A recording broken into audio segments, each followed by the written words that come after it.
Greetings and salutations, relaxed gamer nation, and welcome back to my starting out back to basics series, where we discuss things like how to get started, what to do when we get started, and all that other stuff. Last episode, we worked on our rover, our scouting rover. It has no cargo capacity, which is perfectly fine because it was used mainly to scout stuff. It's charging currently right now, which is great, but I want to discuss something else here. Now, there are questions, well, I've answered it in a video, which I will probably toss up in a card for once. I'm not entirely sure. Maybe. We'll see. About ores and what ores go where. This is very important for the beginning and what our efficiency is between our survival kit using strictly stone and what using actual ore is going to come out to. So let's head over here. First, I'm going to get some more daylight going on in here. Yeah, that should be fine. So, I created a thing over here. I'll delete this at the end of it. This is just an example of what I'm doing here and to try and help you guys understand what is going on here. So, right here we have a sorter, which moves stuff from the cargo container into the basic refinery. Now, the basic refinery is no good for stone. It gives you only like 70% of the materials from stone that you would normally get from the survival kit. So you lose 30% on that. I spoke about that at length like a couple episodes ago.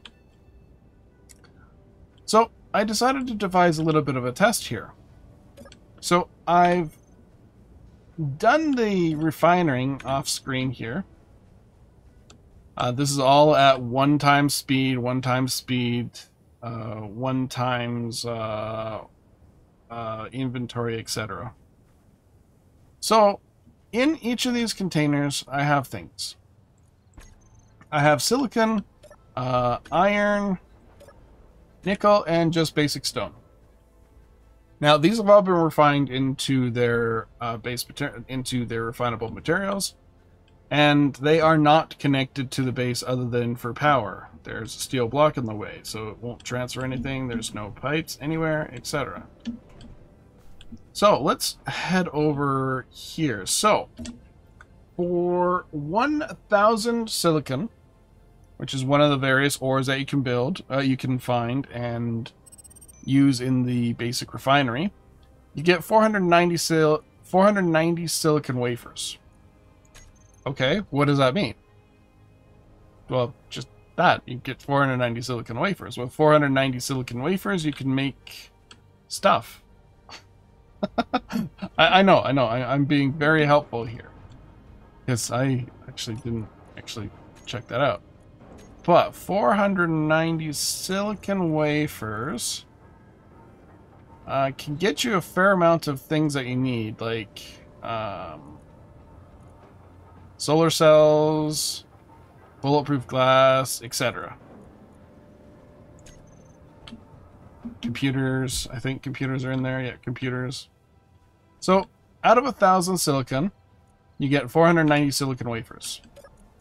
Out of 1,000 iron, you get 490 iron ingots, which, when I first saw this, I was like, that doesn't make sense. Are they really refining at the same speed and the same rate, and they're putting out the same amount of material?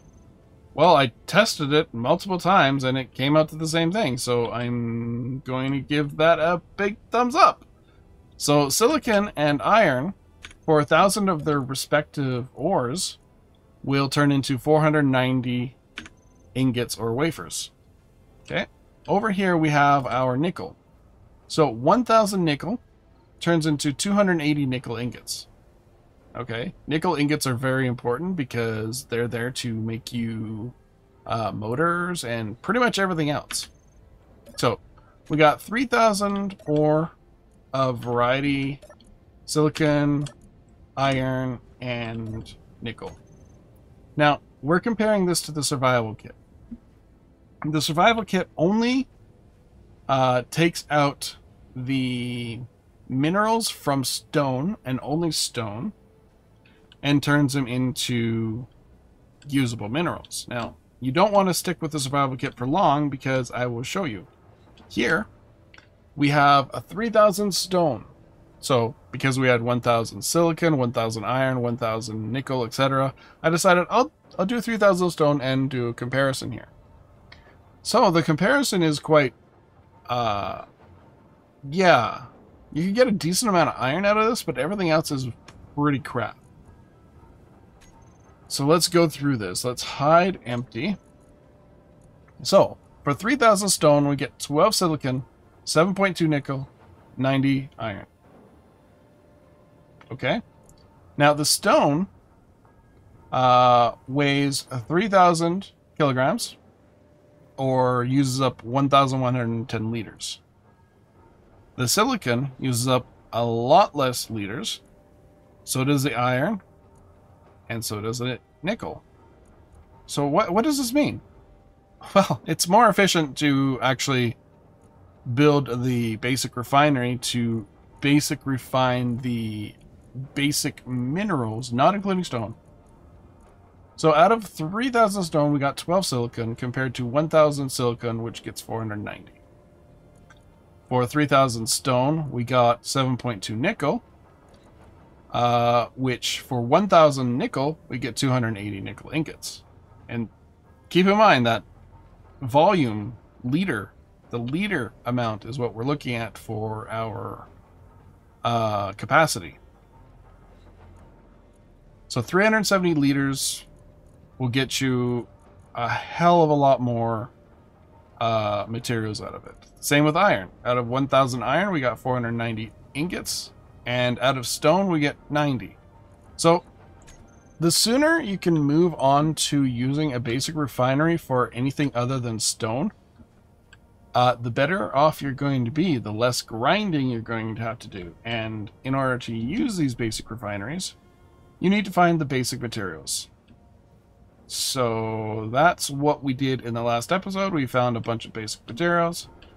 And I brought that stuff all back. Now, what I'm going to do here is, since we don't need this example anymore, I'm just going to Control Exit, and it'll go away. So now we just have our basic base here. Let's go back into survival mode. So, what we need to do from here is, well, what is it? This connector doesn't hold a lot. It holds about the same amount as the character, actually a little less.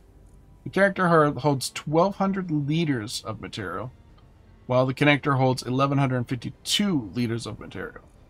So we want to ramp that up as quickly as possible, and that may mean that we want to modify the rover here. So that's what we're going to do.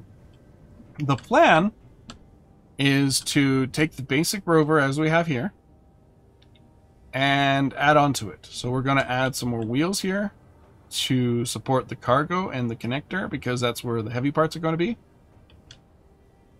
And then we're going to take this out and do some more mining. So while we are here, it's pretty simple. Let's turn the recharge mode off, unlock, and let's just move out. Okay. I'm going to press P. You should never press P, but I'm going to press P. And we're going to change the rover out. We should have all the materials. So, with that in mind, medium cargo container is what we're going to use. The reason why we're using a medium cargo container instead of a large cargo container is it's easier to put on a rover, for one, and it doesn't use any metal grids. So cargo, the large cargo container, small grid, Oh, it doesn't use it either, but that's beside the point. Medium is easier to put stuff in. You can put a large if you want. I'm going to stick with mediums because I like mediums better. It's not until you actually get into large grid stuff that the metal grids are actually needed. So, and medium cargo container only works on small grids. It would not, you can't put it on a large grid unless you do some funkiness with connectors and hinges. Speaking of funkiness with connectors and hinges, I put a hinge into a small block connector. What? How'd you do that? Well, when you build a hinge, we're going to go into creative mode again, just for this example. Find our hinge. The large hinge comes out like this. We get rid of this block here. And then on the large hinge, we go to the control panel and find hinge number 2, which is what we're doing. We can add a small hinge head. Now, you cannot reverse it. You have to do some... you can't reverse it. You have to go from small to large, in a sense, but let me see if I can rephrase that. So if you're trying to add a large hinge head to a small hinge, you can't do that unless you are doing some funky stuff. We're not going to do that funky stuff because that just, it's just, don't do it. Right now, at this stage of the game, don't do it. It can get very confusing, and you gotta rig things up to actually connect to stuff and such. But we have a large hinge here, and we have a small hinge, well, a large vehicle hinge here, allowing us to put this small grid hinge, allowing us to put the small grid connector on it, which is only 2 blocks wide in small grid, which allows for a little more compactability.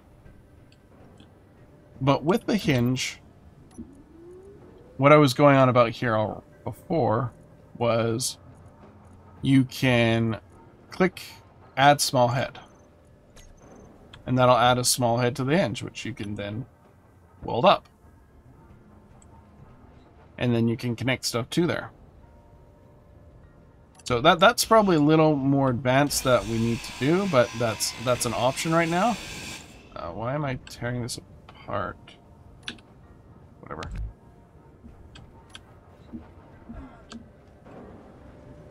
We'll just do something like this.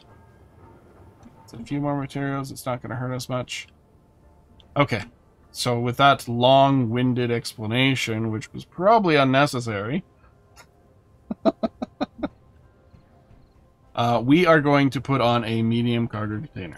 So we need parts for that. We need a display and 5 interior plates. So as we learned in the last episode and probably the episode prior, if you hold shift and click the middle mouse button, it will add the component successfully. It'll add it to the production queue. And then when it's done, just middle mouse button to pull it out. Might be a good idea to put a battery on the station now. That will give us a bit of power to play around with. Or we can just connect this up and use its power. So we can get this back up for power to help power the base for the other things that we need.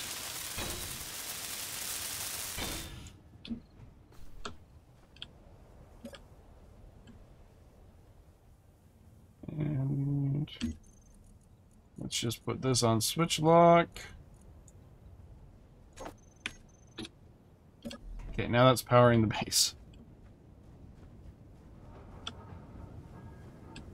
What I could do is add some small batteries onto the little connector here, because those are cheap.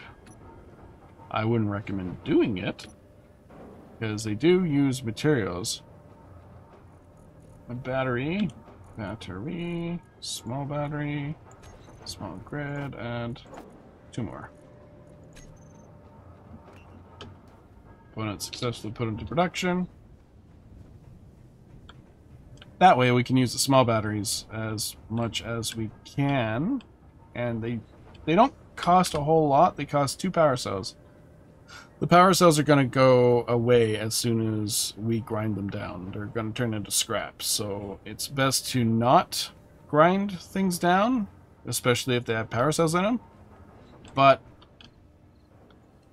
it may come to a point where you need to do something like that.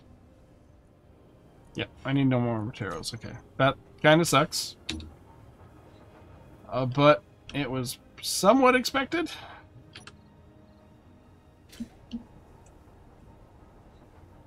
We'll just put a battery here, there, and there. We need the power cells, which means we need some nickel and iron. I think that's all they use.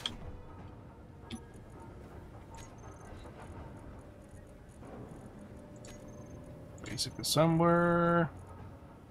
Power cell. No, they use all 3. Nickel, iron, and silicon. Okay.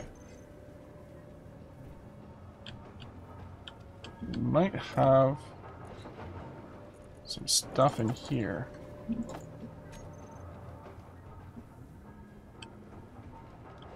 So I haven't back connected to this to the system yet. Oh, perfect. We must have got enough materials.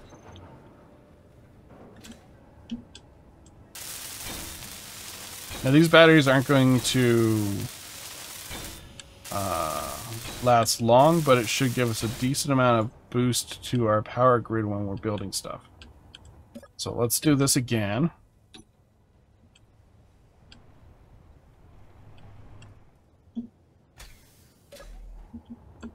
We're going to make our little ramp a little longer.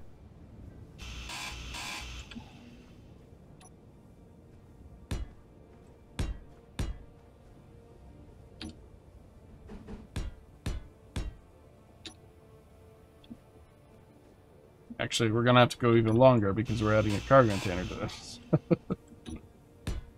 Why am I using steel blocks?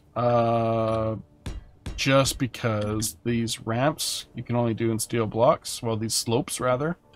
There are ramps like these, which you can make out of the interior plates, construction components and stuff.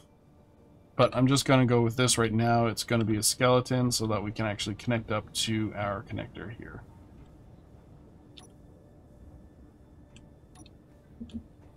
Once we tear this down and start adding to it.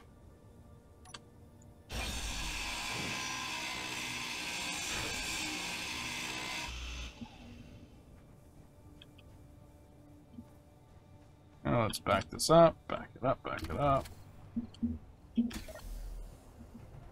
Back it up, back it up. Okay, what are we... Okay, we talked about ores and how it's of the utmost importance to find the raw ores, like raw silicon, raw iron, raw nickel, etc. So we did that. And I guess this is going to be pretty simple. I'm just going to be putting a container on the back of here. Come on, there you go. Move that in a little bit, like so. And then we'll musically call out to the connector, and I'll never do that again.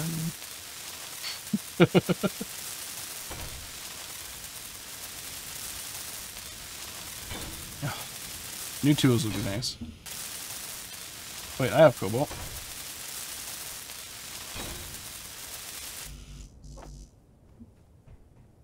I do have cobalt, so I can make new tools. I think. Unless the basic assembler doesn't allow that. No, it does. Okay, cool. Let's get a couple of these.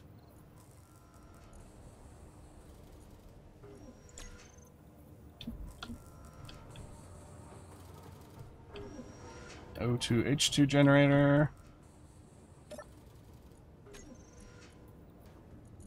And we'll upgrade our tools.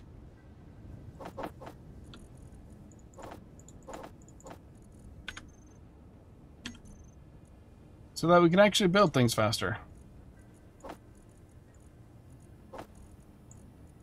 And mine better. And all that fun stuff. Okay. Okay, so now that we have that, we're going to be back heavy. So what we're going to do about that is we're just going to put on some more wheels. That's it. More wheels. This is the right side. Again, it doesn't matter. It's all up to your preference. Wheel could not be placed. That's fine. I halfway expected that. And we're going to do the same thing here. Wheel cannot be placed. That is fine. Let us drop the front wheels down. Let's bring up the back wheel strength. Drop the front wheel strength.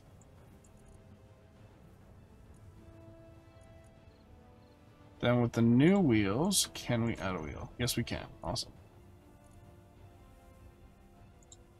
We're going to add these to our wheel rear. Steering off.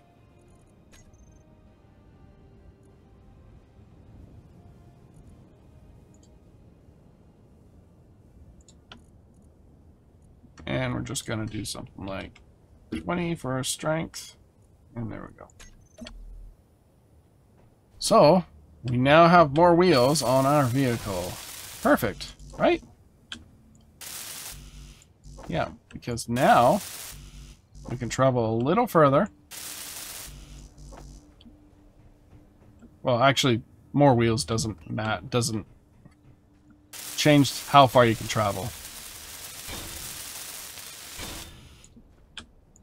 But this allows us to carry more weight, especially in the cargo container.